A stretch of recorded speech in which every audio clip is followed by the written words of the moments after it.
welcome to another episode of Global Science. I'm Lev Horodisky. I'm Fabio Battistuzzi. And today we're going to be talking about the different kinds of colleges that we have, colleges and universities we have in the US. So Fabia, did you ever learn about the different kinds of colleges and universities that there are in the US? No, I never had this opportunity. Coming from an international setting, I was coming from Italy. I was even at the beginning very confused by the different words, college and university, because I thought they were the same thing. So I never actually learned all the differences, but I've since then learned that there are many different shades to get the education, the higher education that students want. Yeah, it's quite curious. I had to take a class in graduate school that was, I think it was literally called Careers in Geoscience. And it taught us the basics of what is an interview and how do you write a CV, which you'd think be basic knowledge, but it turns out it was a lot of assumed knowledge that got passed on from students who are about to graduate or that have graduated to students who have not yet graduated.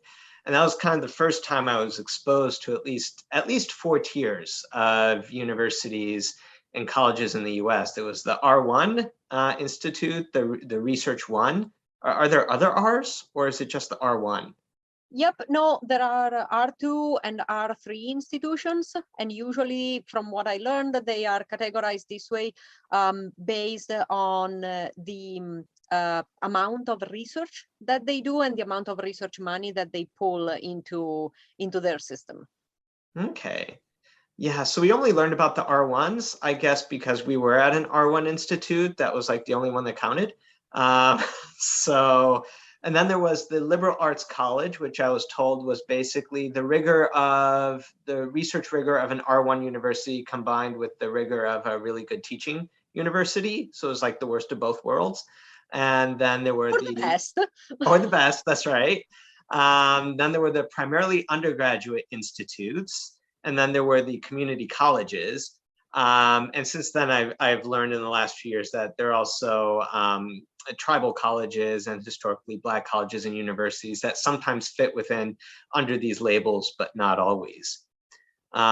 So our guest today is Dr. Aubreya Adams. She is an associate professor in the Department of Geology at Colgate University. Welcome to the show today. Hello, thank you very much for having me. So can you tell us a little bit more about the university? Which category does your university fit into? Because I think that's why we were interested in talking with you, because you fit in a category that we haven't talked to before.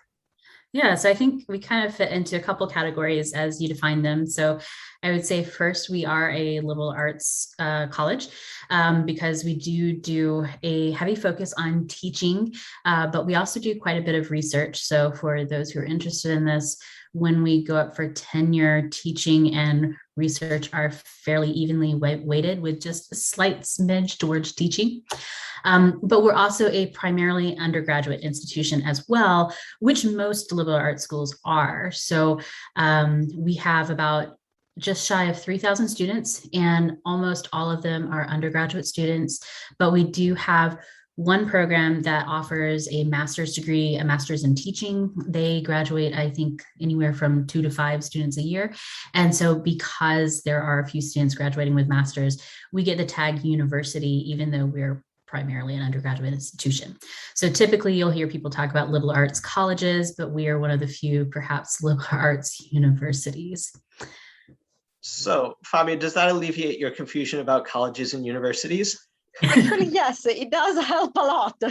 Although there is another level of complexity that any type of university, well, not any type, but there are many universities that have colleges within them, like mine has the College of Arts and Science, and we value the liberal arts education. So it's like having a college inside a university. It's like a Russian doll. Yeah, we wouldn't want any clarity on these titles or anything. Yeah, that would be ridiculous. Not now, actually, I think I'm more confused. So I'm not sure that helped. So where is Colgate University located? Because I think prior to visiting it a few years ago when you invited me out, I'd never heard of it. Yeah, it is we're kind of located in the middle of nowhere. We are in upstate New York, but also close to the Finger Lakes region. So we are about an hour southeast of Syracuse is our closest big town. And if you're familiar with the area, you might also know Utica, which is kind of a medium-sized city, which is about 50 minutes north. So we are in the village because New York does have villages. We're in the village of Hamilton. But I should note that the village of Hamilton is not in the county of Hamilton, which is several hours north, nor are we the same thing as Hamilton College, which is another liberal arts college that is located in another town about an hour away from here. So we're in the village of Hamilton, but our name is Colgate University, and we're kind of located in the middle of a bunch of farmland. This is going to be the most confusing podcast ever. You obviously cannot see our video, but we are all laughing while Aubreya is explaining all this because it sounds extremely complicated. The long and short of it is that we're located in a very, very small village, and the population of the village, when the students aren't absent, is about the same as the number of students that we have. So we're pretty physically isolated here. So how do you think this location of your university impacts the student population that you have?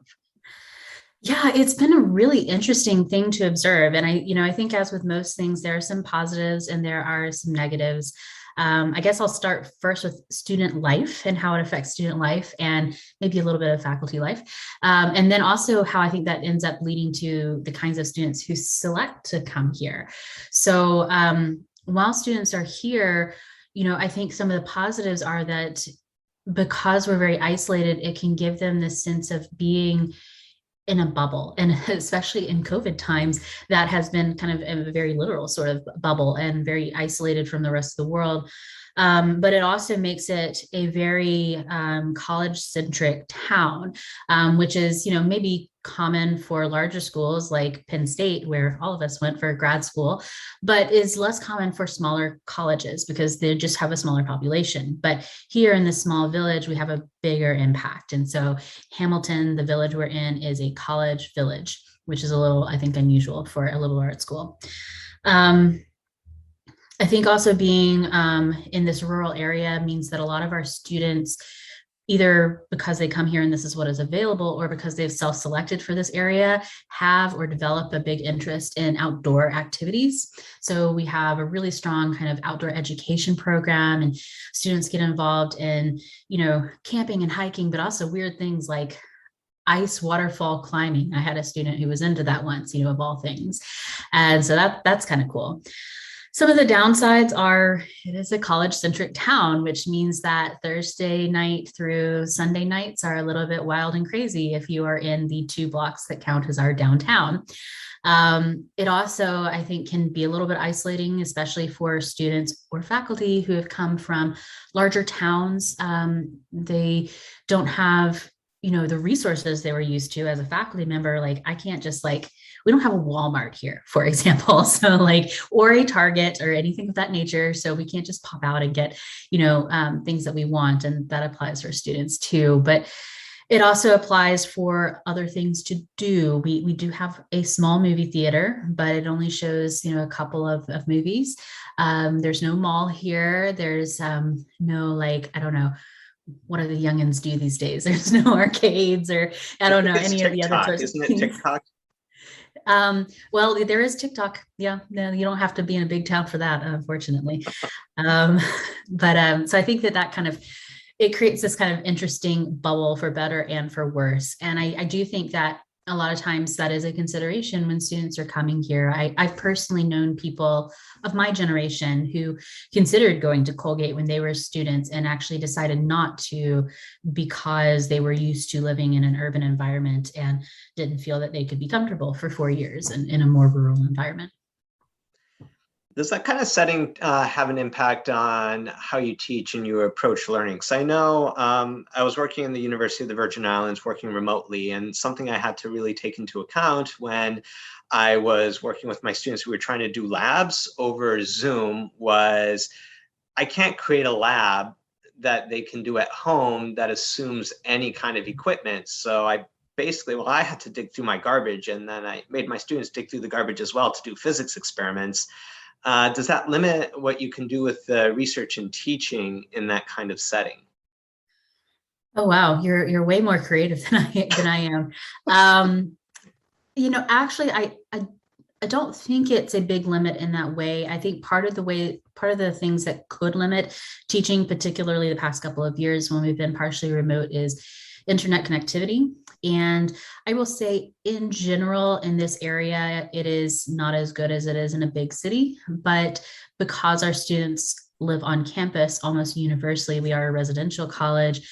If the university has internet, they have internet. So that's one issue. In terms of supplies, I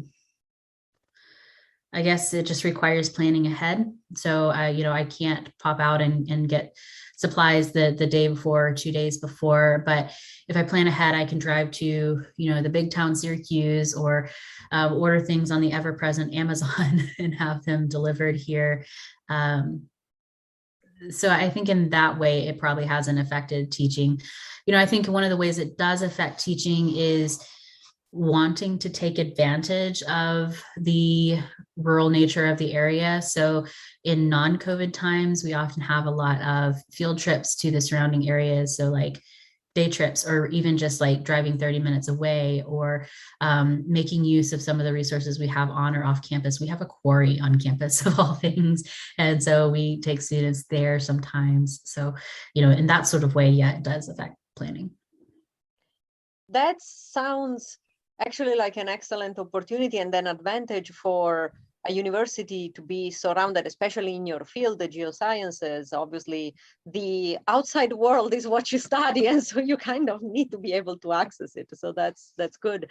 Do you see any, or do you have any thoughts on how your student population, being a bit particular in terms of where they come from and the fact that they spend so many years in an isolated place, perceive the concepts that you are teaching, especially science, has a local versus global kind of endeavor, because they are in a very local focused community? Yeah, that's a really great question. I think it would be easy perhaps for there to be a very local focus in our student population. But I think that our students, as they come in with actually a really strong sense of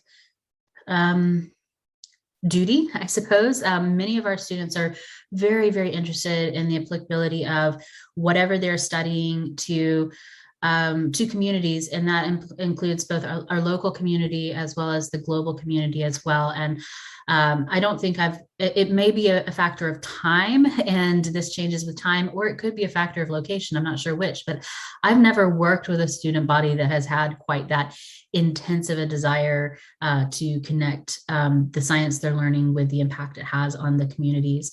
So I know that for many classes that's also an advantage, that a lot of the classes do tie class projects and things like that to the local community or areas around us.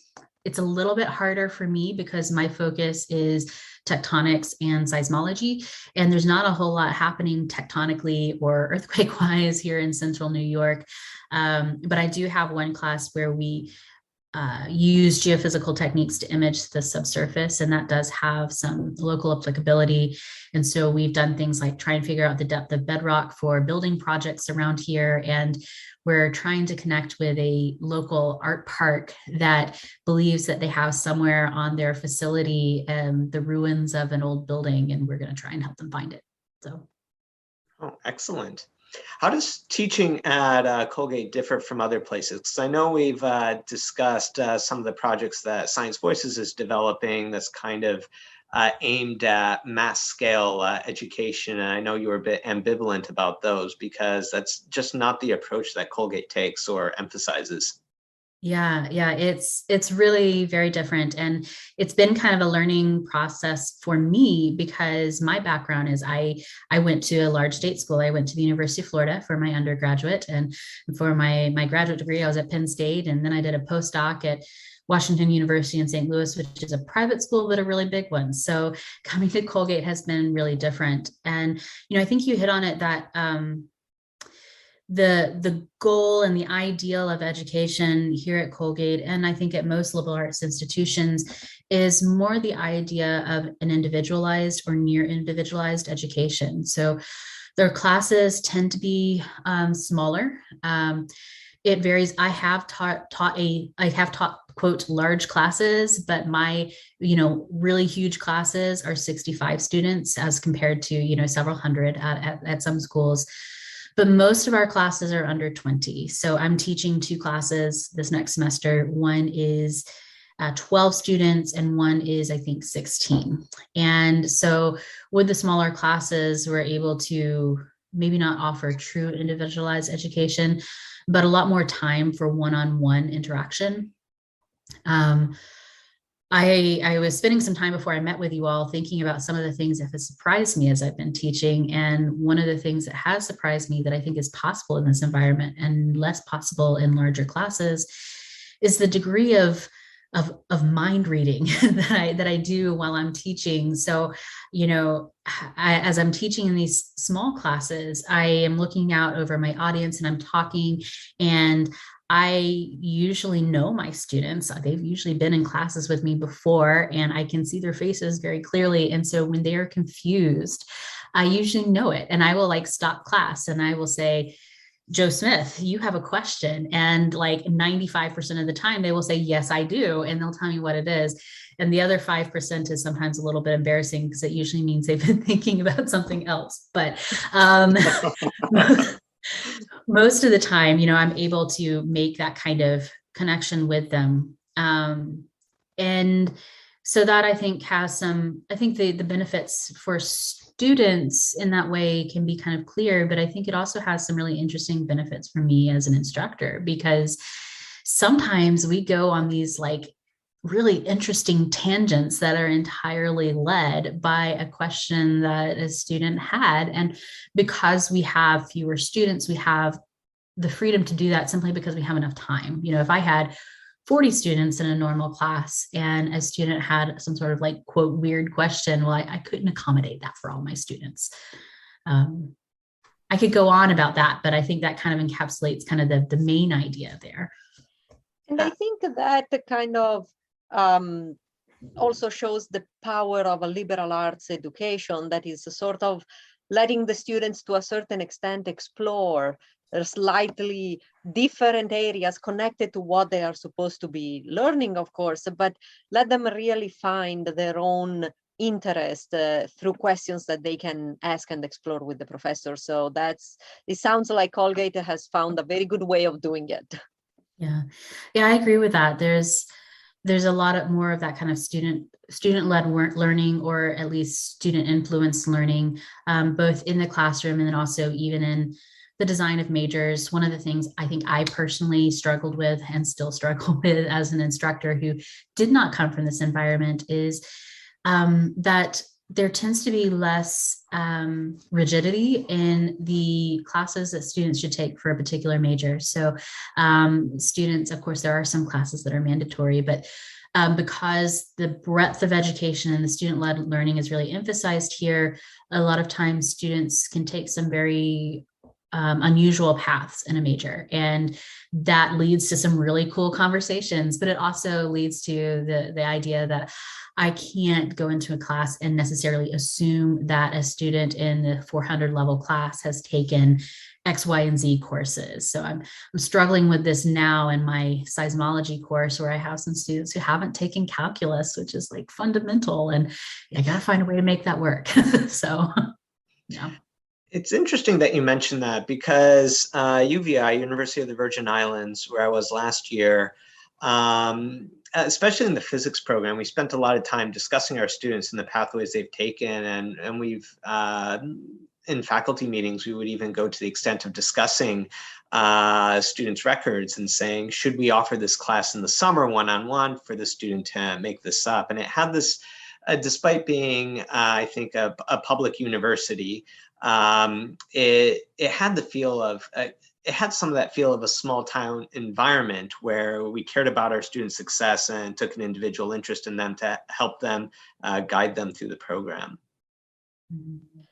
And I think it's quite interesting to see that students, even though they may not express this, I think they perceive the fact that a university or a college is focused on them and allows them to design their own path, and they appreciate that. So it seems to be successful structure for universities to follow.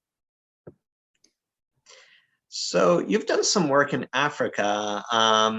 So how does that figure into what you do in a small town environment where some of these students, I don't know, do they have an opportunity to travel overseas a lot, or does that allow you to bring in some of that perspective to a place that, and to students who normally wouldn't be able to have those kinds of opportunities?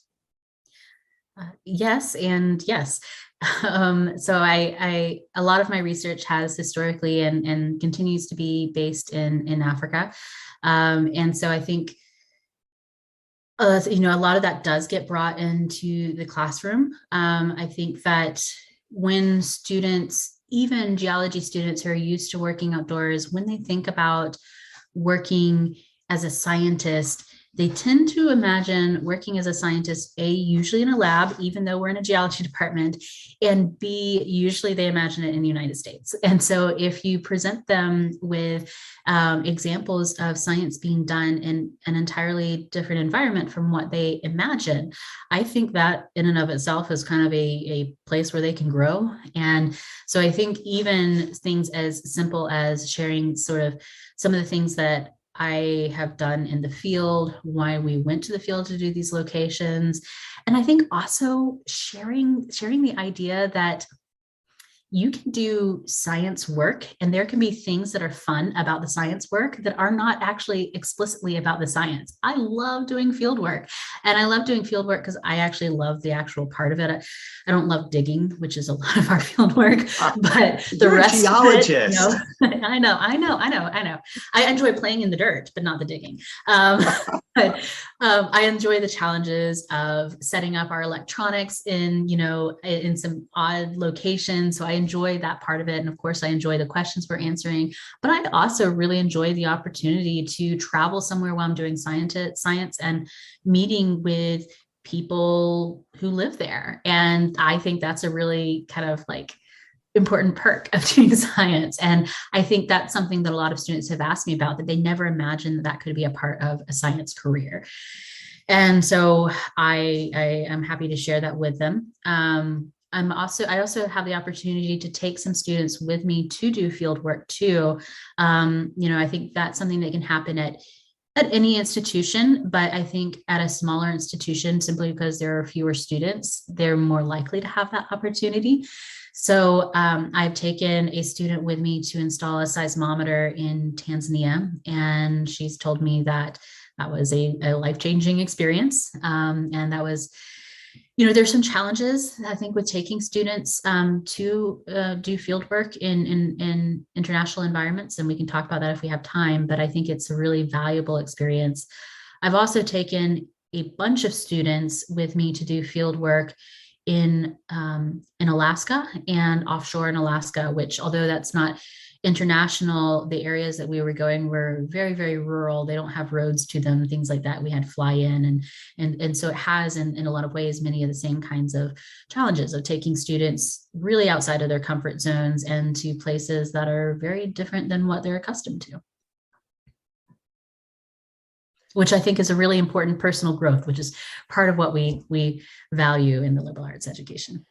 I completely agree, because I think a lot of students, when they start, they have an idea of what their career is going to be like after they enter their major, I know that for us in biology, usually they enter with the idea of, I'm going to be a doctor, not necessarily because they want to be a doctor. Some of them do, but some of them it's just that they think that that's the only thing they can do with a bio degree. And so showing them how varied are the opportunities that they may have is extremely valuable to them. And it's fun for us, the faculty, because we get to see our research through the eyes of younger and more inexperienced individuals, and we get to experience the excitement that they have.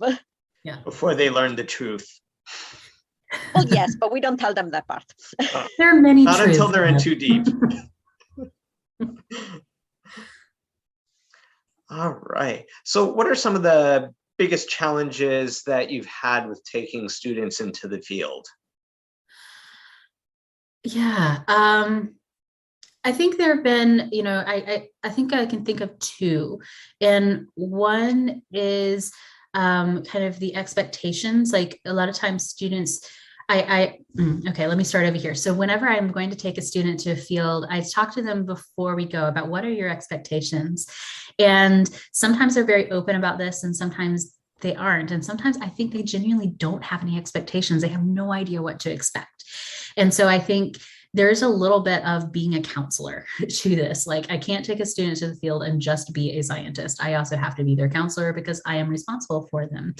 And so, throughout having a student in the field, I spend a lot of time checking in with them, like, okay, so how are you doing, both physically, because sometimes we're in environments where there can be some physical challenges in terms of heat, physical exertion, lack of access to, medical facilities, things like that. But also, how are you doing mentally? Have you seen anything today that gave you pause? And a lot of times they have, because they're seeing things that are very different from what they are accustomed to, and they want to talk about it. And that's fine, because I can talk about it, because usually I've had very similar experiences, or, similar revelations about what it means to be human, these kinds of things that are not really actually related to seismology. The other thing that I think is a little bit of a challenge is that sometimes when that happens, students react really differently. And, there's a very small percentage of students who kind of shut down, and this experience is not what they thought it would be. They really want to go home. And that can be challenging. And fortunately, it's a really small percentage, but it's challenging because once you're there, you're there. And so that's also a little bit of, I think, counseling as well, talking about students. Okay, what are you feeling? Why is it that you are ready to be done with this? How can we make this work a little bit better? You're here. Are there things you still think you can get out of this, even though you're not loving it the way you thought you would? And, that one's not quite as fun, but I think it's just as important. All right. Excellent. Thank you. That is, I think we're just about out of time, but I want to thank you for your time and your insights into working in this classroom environment that we haven't had a chance to discuss with people before. Thank you, Thank you for Aubreya. having me. Thank you. All right. So Fabia, what did you learn? I learned that I think every time somebody thinks about going into academia, they should have some training on how to be a counselor, because I really resonate with Aubreya's comment about that, because whether you are in the field or even, through the pandemic with students switching between online and in person and online and in person and all the mess that was created by this situation, it's tough. It's really tough. And a lot of times we are not necessarily fully prepared to help the students to the best, even though we want to. It's just that we don't have the knowledge, and it's very stressful for them and for us.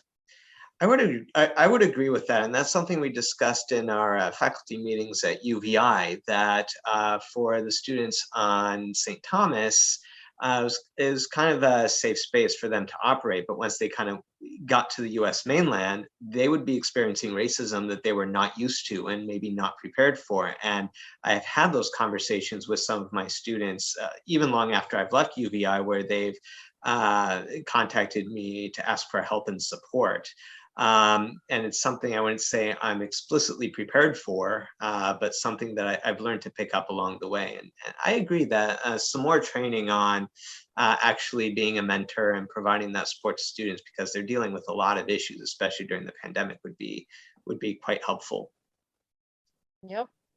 But it's also interesting to hear that there are students like the Colgate students that, despite being in a very, tightly knit local community, they have this desire to be involved with the world. And I think that is kind of reassuring for the future, to know that there is a generation that is actually looking forward to connect with the world, because good heavens, we know we need those kind of people. So it's good. It's nice to see that not everyone has lost hope yet. Yes, exactly. Hold on to the enthusiasm, students. Eventually, the world will get better. Slowly, but it does get better. Yeah, but it requires the work of all of us. And I think this generation of students is well prepared for that, because I think we didn't really give them any choice.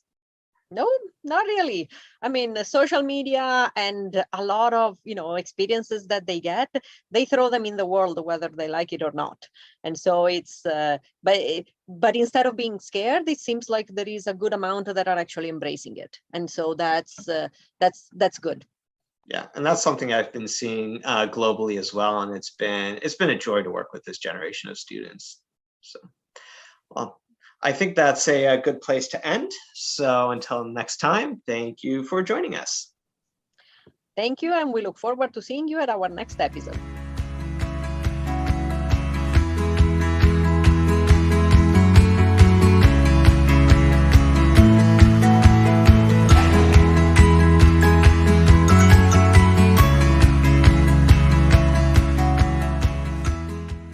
Music for this episode is Uplifting Indie Acoustic by Cube Sounds from pixabay.com. You can learn more about Aubreya Adams University at www.colgate.edu. Global.Science is a production of Science Voices, a U.S. nonprofit organization. You can learn more about our mission to improve equity in digital science education and help support it at www.sciencevoices.org.